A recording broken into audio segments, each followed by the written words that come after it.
قدوس اور بابرکت نام میں آپ سب کو سلام. خوش ہیں؟ آمین. آج روزوں کا پہلا اتوار ہے. آمین. تو خدا کا شکر ادا کرتے ہیں کہ خدا ہماری زندگیوں میں عجیب اور جلالی کام کرتا ہے. آمین. تو اس کے ان سارے کاموں کے لیے، ان ساری برکات کے لیے، بلیسنگ کے لیے ہم خدا کا شکر ادا کرتے ہیں. آمین. تو یہ سب سے بڑی بات ہے کہ ہم جب خدا کے نام کی تعریف کرتے ہیں، جب خدا کا نام اپنی زندگیوں میں لیتے ہیں، جب اپنی زبانوں سے خداوند کی تعریف کرتے ہیں، خداوند کا نام لیتے ہیں، تو پھر ہمارے بدن بھی برکت پاتے ہیں اور جن کے لیے ہم دعا کرتے ہیں وہ بھی برکت پاتے ہیں. آمین. تو یہ سب سے بڑی بات ہے کہ ہمیں خداوند کے حضور میں آنے کی ضرورت ہے، خداوند کا نام لینے کی ضرورت ہے، خداوند کی شکر گزاری کرنے کی ضرورت ہے. جب ہم شکر گزاری کریں گے تو پھر ہم برکت پائیں گے. آئیے خداوند کا کلام جو آج ہمارے لیے ہے، میں چاہوں گا کہ ہم سب اپنے پاؤں پہ کھڑے ہو جائیں، کیونکہ خداوند کے کلام کی تعظیم کرنا ہمارے لیے سب سے اول درجہ ہے. خداوند کی تعظیم کرنا سب سے بڑا جو کام ہے وہ خداوند کے کلام کی تعظیم ہے.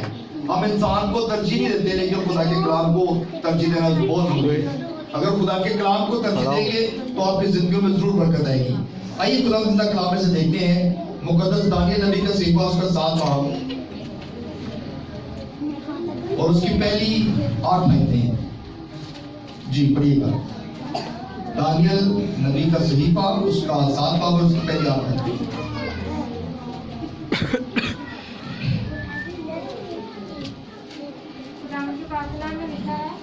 شاید بابل بیلشزر کے پہلے سال میں دانیل نے اپنے بستر پر خواب میں اپنے سر کے دماغی خیالات کی رویا دیکھی. تب اس نے اس خواب کو لکھا اور ان حالات کا مجمل بیان کیا. دانیل نے جو کہا کہ میں نے رات کو ایک رویا دیکھی اور کیا دیکھتا ہوں کہ آسمان کی چاروں ہوائیں سمندر پر زور سے چلیں اور سمندر سے 4 بڑے حیوان جو ایک دوسرے سے مختلف تھے نکلے. پہلا شیر ببر کی مانند تھا اور عقاب کے بازو رکھتا تھا، اور میں دیکھتا رہا جب تک اس کے پر اکھاڑے گئے اور وہ زمین سے اٹھایا گیا اور آدمی کی طرح پاؤں پر کھڑا کیا گیا اور انسان کا دل اسے دیا گیا. اور کیا دیکھتا ہوں کہ ایک دوسرا حیوان رچھ کی مانند ہے اور وہ ایک طرف سیدھا کھڑا، اور اس کے منہ میں اس کے دانتوں کے درمیان 3 کسنیاں تھیں، اور انہوں نے اسے کہا کہ اٹھ اور کثرت سے گوشت کھا. پھر میں نے نظر کی اور کیا دیکھتا ہوں کہ ایک اور حیوان تندوے کی مانند اٹھا، جس کی پیٹھ پر پرندے کے سے 4 بازو تھے اور اس حیوان کے 4 سر تھے اور سلطنت اسے دی گئی. پھر میں نے رات کو رویا میں دیکھا اور کیا دیکھتا ہوں کہ چوتھا حیوان ہولناک اور ہیبت ناک اور نہایت زبردست ہے، اور اس کے دانت لوہے کے اور بڑے بڑے تھے. وہ نگل جاتا اور ٹکڑے ٹکڑے کرتا تھا، اور جو کچھ باقی بچتا اس کو پاؤں سے لتاڑتا تھا، اور یہ ان سب پہلے حیوانوں سے مختلف تھا اور اس کے 10 سینگ تھے. خدا کے پاک کلام کے پھسلنے پر خدا کی برکت ہو. میں نے ان سینگوں پر غور سے نظر کی اور کیا دیکھتا ہوں کہ ان کے درمیان سے ایک چھوٹا سا سینگ نکلا، جس کے آگے پہلوں میں سے 3 سینگ جڑے جڑ سے اکھاڑے گئے. اور کیا دیکھتا ہوں کہ اس سینگ میں انسان کی سی آنکھیں ہیں اور ایک منہ ہے جس سے گھمنڈ کی باتیں نکلتی ہیں. کلام کے پاک کلام کے پڑھے اور سننے اور خدا کی برکت ہو. سب کہیں آمین. آمین. سب لوگ تشریف رکھیں، سب لوگ بیٹھیں.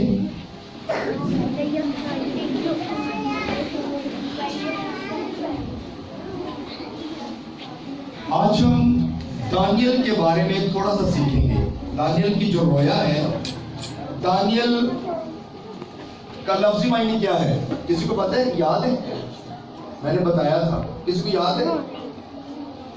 دانیل کا مطلب ہے خدا میرا منصف. خدا میرا انصاف کرنے والا. دانیل کے لفظی معنی جو ہیں وہ ہے خدا میرا منصف ہے اور میرا انصاف کرنے والا ہے. خدا کبھی بے انصافی کرتا ہے کسی کے ساتھ؟ انسان کر سکتے ہیں لیکن خدا نہیں کرتا کسی کے ساتھ بھی. آمین. اس بات پہ آپ ایمان رکھتے ہیں نا؟ اب ہم دیکھتے ہیں کلام مقدس میں نبیاء اکبر ہیں اور انبیاء اصغر ہیں. اور انبیاء اکبر جو ہے یہ بڑے نبی ہیں، جس طرح کہ اس میں یرمیہ نبی ہے اور یسایہ نبی ہے اور دانیل نبی ہے، حزقیل نبی ہے. اس طرح اور بھی بہت سارے نبی ہیں جو انبیاء اصغر اکبر ہیں. اور انبیاء اصغر ان کو کہتے ہیں جو چھوٹے نبی ہیں، جنہوں نے جو ان سے چھوٹے نبی ہیں. یعنی کہ ان میں سے ناہوم کی کتاب آپ پڑھتے ہیں، حبقوق کی کتاب پڑھتے ہیں، صفینیہ کی کتاب آپ پڑھتے ہیں. اس طرح اور بھی کتابیں ہیں جو ان چھوٹے نبیوں نے لکھی ہے. اور اب ہم دیکھتے ہیں کہ دانیل نبی کے بارے میں تھوڑا سا سیکھیں گے کہ دانیل نبی نے جو رویا دیکھی، جو اس نے خدا کا کلام، خدا نے اپنا مکاشفہ جو ہے اس پر ظاہر کیا، اس کے بارے میں تھوڑا سا سیکھیں گے. دانیل نبی جو ہے یہ تقریباً 12 سال کا تھا جب یروشلم میں سے بابل میں اسیر ہو کر گیا. بابل کا برج ہم نے بہت دفعہ پڑھا ہوگا. ہم اس بات کو جانتے ہیں آج کل عراق کے علاقہ میں وہ موجود ہے. جو موجودہ عراق کا علاقہ ہے وہاں پہ بابل کا برج موجود ہے. جو بابل کا برج سب سے پہلے دنیا میں ایک بڑی عمارت بنائی گئی اور جس پر بادشاہ نے کہا کہ میں اتنی بڑی عمارت بناؤں گا کہ میں خدا کے آسمان تک اس عمارت کو لے جاؤں گا. اور یہاں پر سب سے پہلا جو کام ہوا وہ زبانوں کا جو تھا وہ تفرقے پڑ گئے. زبانیں جو تھی وہ علیحدہ ہو گئی، ہر کسی کی زبانیں جو تھی وہ بدل گئی. اور پھر خدا، کیونکہ خدا ہے اور اس نے کہا میں جو ہوں سو ہوں، کیونکہ اس نے اپنی اتھارٹی ہر کسی کو دکھائی ہے. اور وہ کہتا ہے میں جو ہوں سو ہوں، میرے علاوہ کوئی کچھ نہیں ہے. تو ہمارا خدا جو کچھ ہے اور وہ سب کچھ کرنے میں قادر ہے. اس نے انسان کی اس پلاننگ کو جو ہے روک دیا، کیونکہ انسان جب اتفاق کر لیتا ہے نا تو واقعی وہ بڑے بڑے کام کر سکتا ہے. لیکن خدا نے اس کے اس اتفاق کو اس طرح توڑا کہ اس نے زبانوں میں فرق ڈال دیا. اور جب زبانوں میں فرق ڈال دیا تو پھر پلاننگ جو تھی جہاں تک منزل پہنچی، جہاں تک بلڈنگ پہنچی وہاں کی وہیں رک گئی. اور پھر اس کے بعد لوگ جو تھے وہ اپنے اپنی زبانوں کے مطابق، اپنے اپنے قبیلوں کے مطابق، اپنے اپنے گروہوں کے مطابق جو تھے وہ قبیلے بٹ گئے اور پوری زمین پر پھیل گئے. پہلے یہ سارے اکٹھے رہتے تھے، ہر جگہ جدھر بھی جاتے سارے اکٹھے جاتے تھے. پھر اس کے بعد یہ الگ الگ ہوتے گئے اپنے اپنے زبانوں کے حساب سے، قبیلوں کے حساب سے، خاندانوں کے حساب سے، پھر یہ گروہوں کے حساب سے، پھر یہ پوری زمین میں پھیل گئے. اور پھر پوری دنیا میں یہ پھیلتے گئے. اور آج دیکھیں پوری دنیا میں آپ کہیں پہ بھی چلے جائیں، کوئی آپ کئی ایسے ملک ایسے ہیں جن کو آپ جانتے بھی نہیں ہیں اور وہ ملک موجود ہیں. جیسے پاکستان بھی ہمارا ملک کبھی اس کا بھی کوئی نام نہیں تھا، لیکن اب خدا کا شکر ادا کرتے ہیں کہ ہمارا جو پاکستان ہے یہ بھی اب نقشے میں آ گیا اور پورے ورلڈ میں اب یہ پاکستان کا نام بھی آتا ہے. ہم اس بات کے لیے شکر ادا کرتے ہیں. آمین. سو میرے عزیزو، اب دیکھتے ہیں یہاں پر کہ دانیل جو ہے یہ تقریباً مسیح یسوع سے تقریباً 500 سال پہلے کی بات کر رہا ہوں. یہ مسیح یسوع سے پہلے 500 سال یہ جو تھا بابل کے علاقہ میں قید ہو کے آیا. اور اس وقت دانیل اور اس کے ساتھ اور بھی بہت سارے لوگ جو تھے وہ قید ہو کر اس علاقہ میں آئے. اس کے ساتھ 3 لوگ اور بھی تھے جن کا نام ہے صدرک، مسک اور عبدالنجو. ان کے بارے میں بھی آپ جانتے ہیں. اور یہ بھی قید ہو کر آئے.